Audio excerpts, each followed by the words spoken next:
Whip Machine and Tool makes the cheapest suppressors on the market, but are they any good?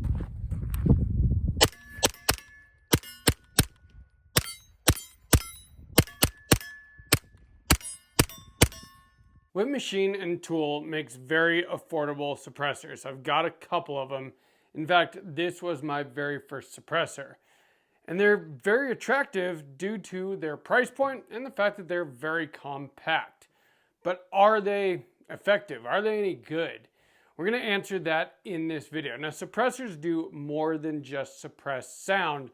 And so you have to look at these cans specifically in that way, because when it does come to suppressing sound, they're not the quietest suppressors in the world. Are they durable? Do they suppress flash signature? Yeah, they do those things pretty dang well. But sound signature leaves a little bit to be desired.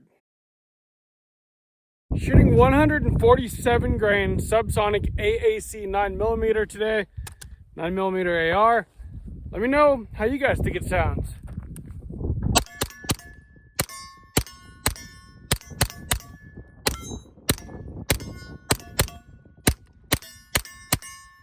Now, this was the very first suppressor that I ever bought, and it was very cheap, $300. So then you add a $200 tax stamp, $500 all in for a suppressor. And like I said, that is very attractive, especially to somebody that hasn't bought any suppressors before and doesn't know if it's something that they want to spend their money on.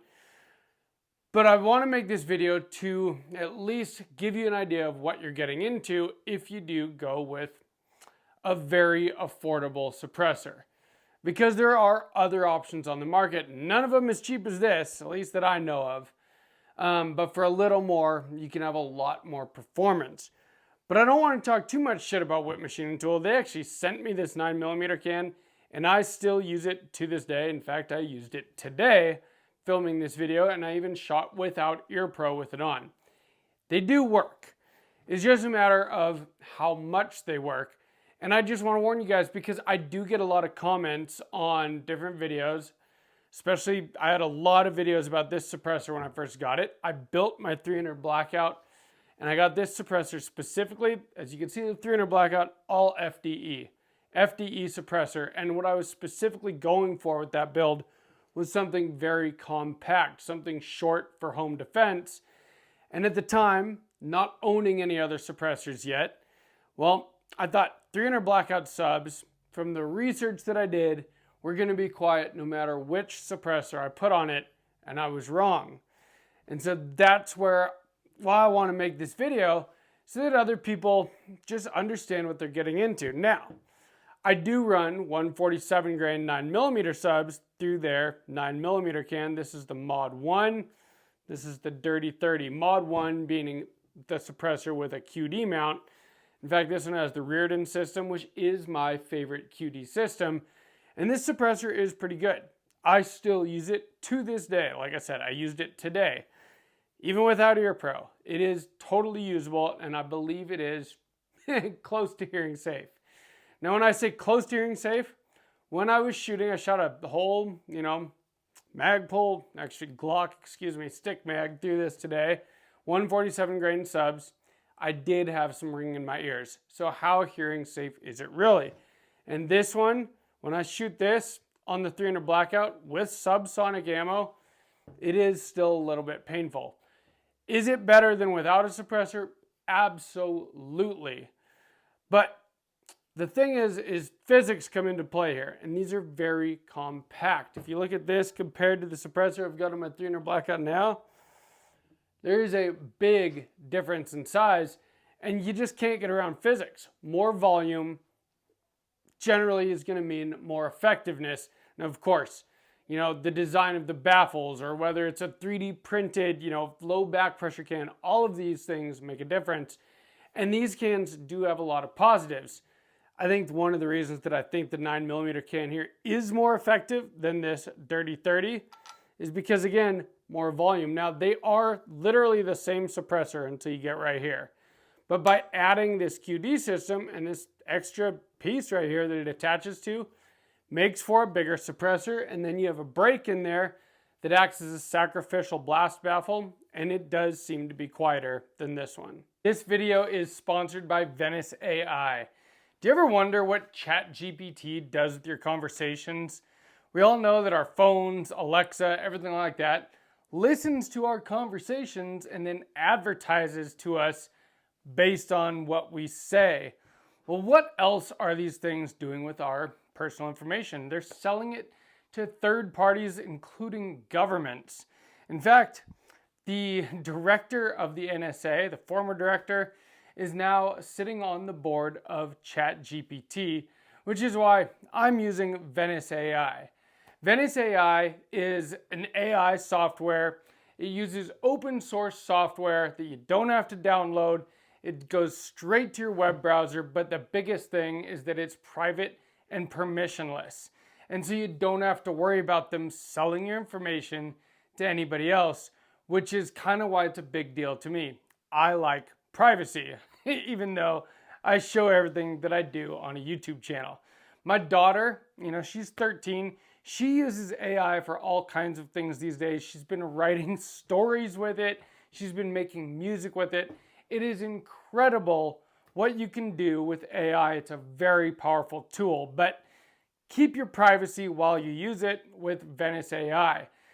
I like the Pro plan personally. It just gives you a lot more that you can do, and you can get a 20% off on your Pro plan if you sign up using my link. That is venice.ai/sawtooth-tactical. Use that code to get 20% off. The code is sawtooth-tactical. Let's shoot a few just into the hill, get a better idea of the sound signature.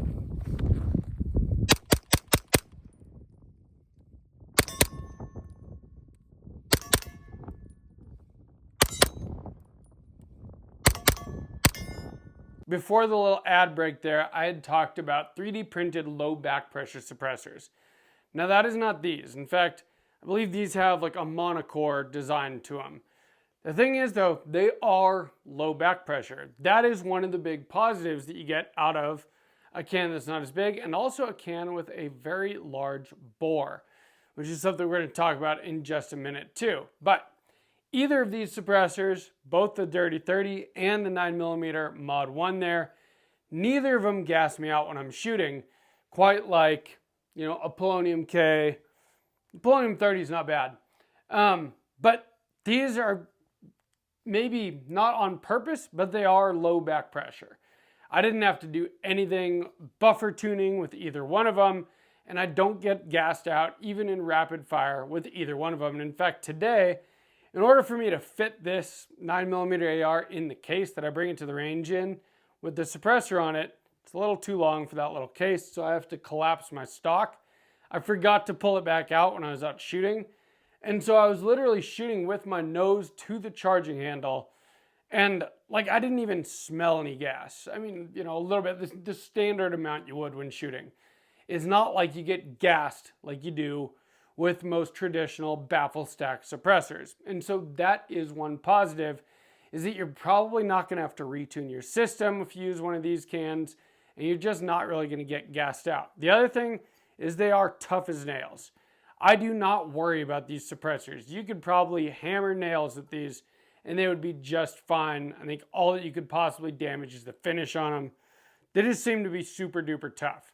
And I'm not really super easy on my stuff. I don't try to beat my stuff up either, but these suppressors are totally tough as nails. The other thing is they do work well for flash signature reduction. I've been using this AR9 quite a bit under night vision lately, because this is the one that I put my first laser aiming module on, the SMS Laser HFXC. And a 9mm AR, short, easy to use, light. This is a great thing to use under night vision.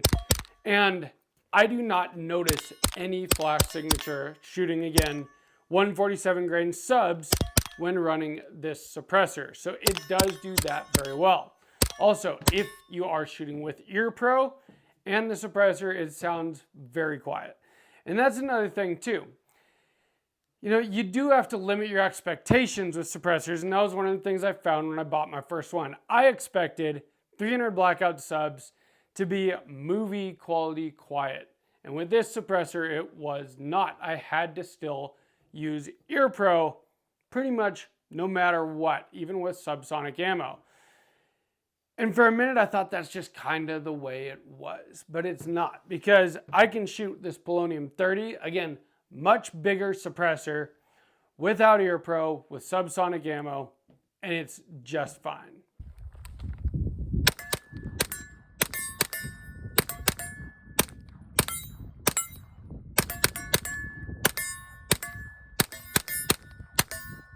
Now shooting this without Ear Pro gives me a little ringing. It doesn't hurt my ears. Like I said, I dumped a full, Glock stick mag through it today with no Ear Pro, and I did have some ringing that was mostly gone by the time I'd packed up my targets and was leaving the range. But for you guys, I gave myself some hearing damage today.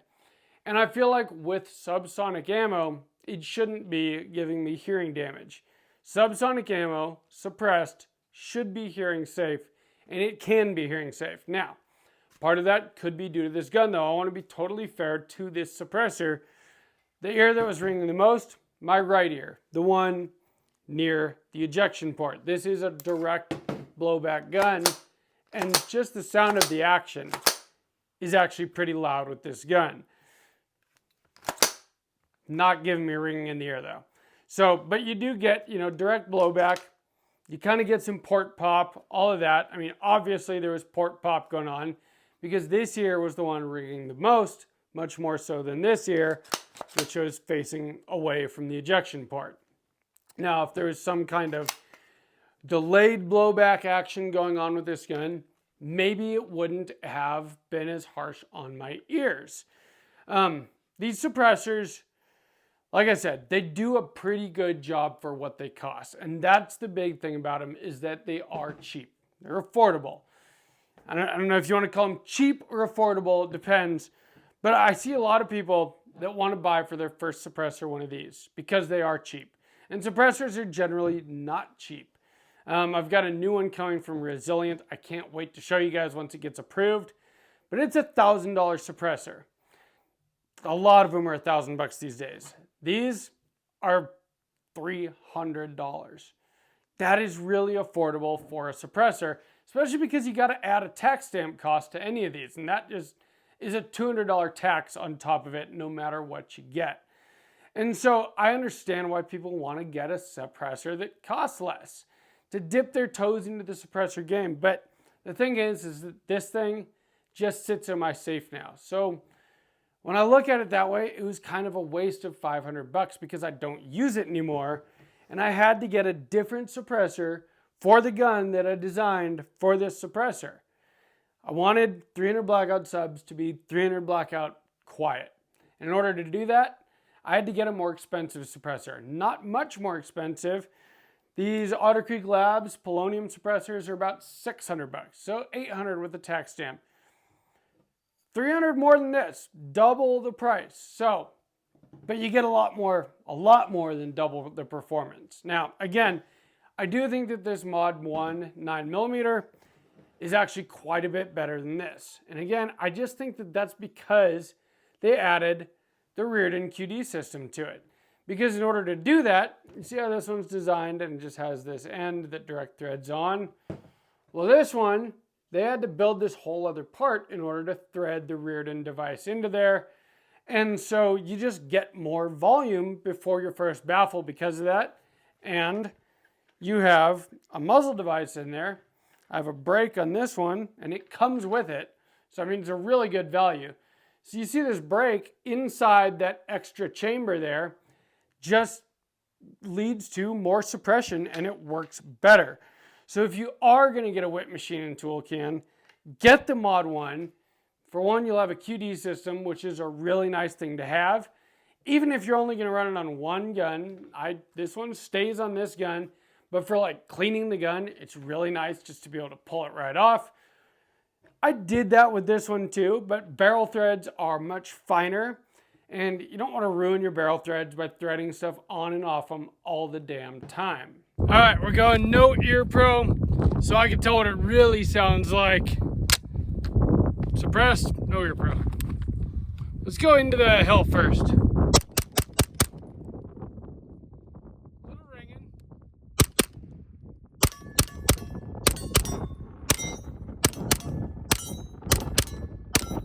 Now I want to show you guys something with these, because I think that this has a lot to do with, for one, while they seem to be low back pressure, whether on purpose or not, but for two, why they're not the quietest cans in the world. Now, one of the big reasons why they're not the quietest in the world is they're just small. And that is a really good thing in a way. If you want to have a compact system, these do keep your gun nice and compact, because a big thing that suppressors do is add a bunch of length and weight to the front end of your gun right where you don't really want it. And especially if you're building a 300 blackout or a PCC, things that work well out of a short barrel, well, adding a bunch of length to them defeats a little bit of the purpose of that, right? And that was a big reason why I got this Dirty 30 to start with, because I wanted something short and something that matched the FDE here. I ultimately found out that I'd rather have a couple more inches and have a really quiet gun. But let me show you guys something. So one of the reasons why I think they're kind of low back pressure, but also not super quiet, is this. I have a 30 cal and a 9mm suppressor right here. To me, they look like they both have the exact same bore. Like, I honestly think that they're the same suppressor to this point, and then this one just has this added on. And I can kind of prove it right here. So a 9mm suppressor right here. Here's a 9mm bullet. The 9mm bullet fits through that bore just about like a 9mm should. 30 caliber suppressor. 30 caliber is smaller than 9mm diameter wise. I don't know if you can see from that, but a 9mm is a wider bullet. 30 caliber is like a hot dog down a hallway in that bore. I can fit a 9mm down the 30 caliber bore just as easily as I can down the 9mm bore. I don't think you should be able to do that. I'm pretty sure that they use literally the same suppressor and just have a different back end on it. Now, I don't have one of their 223, 5.56 caliber suppressors to see if those are the same, but the 30 caliber and the 9mm do seem to be the same. And with a bore that is much bigger than the round going through it, well, a lot of those gases are going to escape out the front around that bullet, which is nice for not breathing a bunch of extra gas when you're shooting. Not as nice for keeping those gases in here so that they can expand and cool before coming out, which is what suppression really is. And so I think that makes it, low back pressure, which is nice, but also makes them not super duper quiet. So to be completely honest with you guys, I am getting a little ringing, and these are subsonic rounds.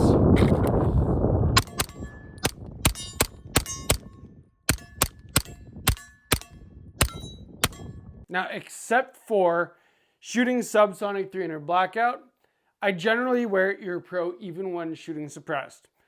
I go shooting a lot, and I want to protect my hearing despite what I did today at the range for this video.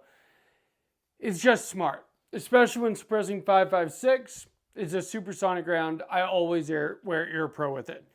With my 9mm AR having an 8.2 inch barrel, it might be hitting supersonic speeds, which might be one of the reasons that I got some ear ringing today. I've got an MP5K coming with like a 5-inch barrel. So we're going to test that as well and see if the shorter barrel, less velocity, makes subsonic 9mm quieter. Theoretically, it probably should. But my point is this. Wearing ear pro and shooting the suppressor is sublime. It's fantastic. And it really sounds like a suppressed gun. It's only when I took the ear pro off that it gave me some ringing in my ears. But again, that was pretty much mag dumping 33 rounds. So, just take that for what it is. If you get one of these suppressors, you're going to save some money. They're going to be super tough. They're going to do other things really well, like suppress flash signature. They're just not going to be the quietest suppressors in the world. And I just want you guys to know that, because I've gotten a lot of comments asking about them, or comments from people saying, hey, I've got, a Dirty 30 or a Mod 1 on the way. It's going to be my first suppressor. And I don't want you to think that that's how all suppressors are, because you actually can get very quiet with the suppressor with subsonic ammo. Now, with supersonic ammo, there's only so much you can do. You're basically just kind of taking the edge off. And I believe that this does a lot more than just taking the edge off with 147 grade 9mm. This one did just seem to kind of take the edge off, even with subsonic 300 blackout. So if you're gonna get a whip machine and tool suppressor, get the Mod 1, get the one with the QD. Reardon is, I think, the best QD system you can get anyway, so they made a very good choice there. And you can get a suppressor for not much money. Just understand that it might not be as quiet as you expect it to be. Now, if you enjoyed this video, please give me a like, but let me know in the comments if you have whip machine and tool suppressors, and tell me if you're happy with them or not. I am happy with this one. This one, I'm pretty disappointed in, and it honestly just sits in my safe now. Now, what I might do with it, it's 30 caliber. It's actually bigger than 30 caliber, as we just proved. I might throw it on the AK. I know it doesn't really match the look of the AK, but I don't have a suppressor for that AK right now anyway. I feel like I should do something with this. I paid for a tax stamp for it. You know what I mean? But anyway, I want to know what you guys' experience has been. And if you have other suggestions besides whip machine and tool for affordable suppressors, for especially viewers that want to get into their first suppressor, because the best time to get a suppressor is yesterday. Right now we have the shortest wait times we've ever had for NFA approvals. So you might as well get a suppressor. I've got 4 of them. I've got a 5th on the way. I love suppressors. And I don't want you to get this twisted in this video. I do like these suppressors too, specifically this one. They're just not as quiet as a longer, more expensive suppressor will be, and that's the reality. From Sawtooth Tactical, stay strapped or get clapped.